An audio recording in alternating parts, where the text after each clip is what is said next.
ধানমন্ডি ৩২ শুধু যে সেই ২.৫ লক্ষ বীরাঙ্গনার বাসা তা কিন্তু নয়। আমরা অনেক জায়গায় এবং আর্কাইভে দেখেছি আমাদের যে প্রয়াত প্রধানমন্ত্রী ছিলেন বেগম খালেদা জিয়া, উনি কিন্তু বলেছেন যে ধানমন্ডি ৩২ তারও ঠিকানা। তিনিও কিন্তু এখানে আশ্রয় নিয়েছিলেন এবং তার জন্য যৌক্তিক যে কথা, তার বাবা হিসেবে প্রধানমন্ত্রী তখনকার বঙ্গবন্ধু শেখ মুজিবুর রহমান, উনিও কিন্তু তার পিতা হিসেবে তার একটা বিচার করে দিয়েছেন। এইগুলি ওনার নিজের মুখের কথা। এবং আমাদের যে এরশাদ সরকার ছিলেন, তিনিও কিন্তু বঙ্গবন্ধু শেখ মুজিবুর রহমানকে স্মরণ করতেন। এবং তারেক জিয়া সাহেব, তিনি কিন্তু তার যে প্রথম সরকার পরিচালনা করেছিলেন, বঙ্গবন্ধুর নাম কিন্তু উনি নিয়েই কিন্তু সংসদ শুরু করেছিলেন। তো কাকে আপনারা অস্বীকার করবেন? যেখানে তারেক জিয়া আজকের এই আপনাদের এত চাপের মুখে বঙ্গবন্ধুর নাম বলেছে, তারপরে আপনারা চিন্তা করে দেখেন যে পারবেন কিনা বঙ্গবন্ধুকে আপনারা শেষ করতে। ধানমন্ডি ৩২ আপনারা ভাঙলেন, আপনাদের বিচার তো হবে আল্লাহ সুবহানাহু ওয়া তাআলার দরবারে।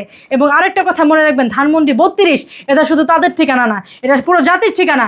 আজ আমাদের পর্যন্ত ধানমন্ডি ৩২ ঠিকানা। মনে রাখবেন, ওটাকে ঘুরিয়ে দিলেই ফুরিয়ে যায় না।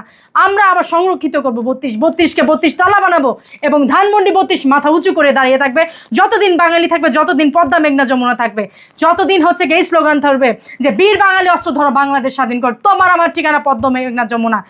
যতদিন জয় বাংলা থাকবে ততদিন হচ্ছে ধানমন্ডি ৩২ থাকবে। মনে রাখবেন, আমার আপনার পরিবারে আমার বাপদাদা, আমার 14 গোষ্ঠীর কেউ 12 বছর 14 বছর জেল খাটেনি। জেল খেটেছিল বঙ্গবন্ধু একা, আর কেউ খাটেনি। তার জীবনের 24টা বসন্ত উনি শেষ করে দিয়েছেন এই বাঙালির জন্য।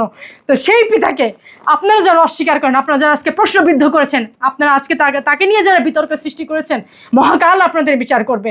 একটা মানুষ এই পৃথিবীতে নেই, তার অস্তিত্ব আজ বেঁচে আছে। আমরা আজ পর্যন্ত তাকে লালন করি, 20 কোটি লোক তাকে লালন করে।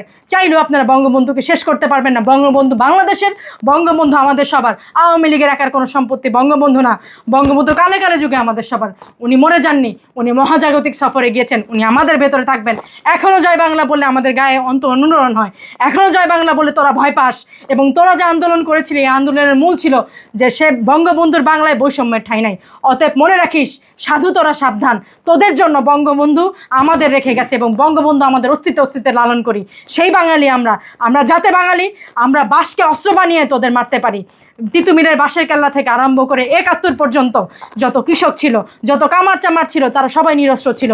তাদের কোনো অস্ত্রের ট্রেনিং ছিল না, কিছু ছিল না। কিন্তু বঙ্গবন্ধুর এক কথায় যে জয় বীর বাঙালি অস্ত্র ধরে বাংলাদেশ স্বাধীন করো, ঘরে ঘরে প্রতিরোধ দুর্গ গড়ে তোলো, এই এক কথায় যদি হ্যামিলিনের বাঁশিওয়ালার মতো তারা অস্ত্র ধরতে পারে, যে কৃষক শুধু হাতে শুধু কাঁচি ধরতো, সেই কৃষক যদি মনে কর এভাবে করে কাঁচি কাটা করতে পারে পাকিস্তানিদের, আমরাও পারবো। অতএব 15ই আগস্ট থাকবে, বঙ্গবন্ধু থাকবে, আওয়ামী লীগ থাকবে, তোরা কেউ কিছু করতে পারবি না। কারণ এই সব কিছু, এই 3টা জিনিস আমাদের।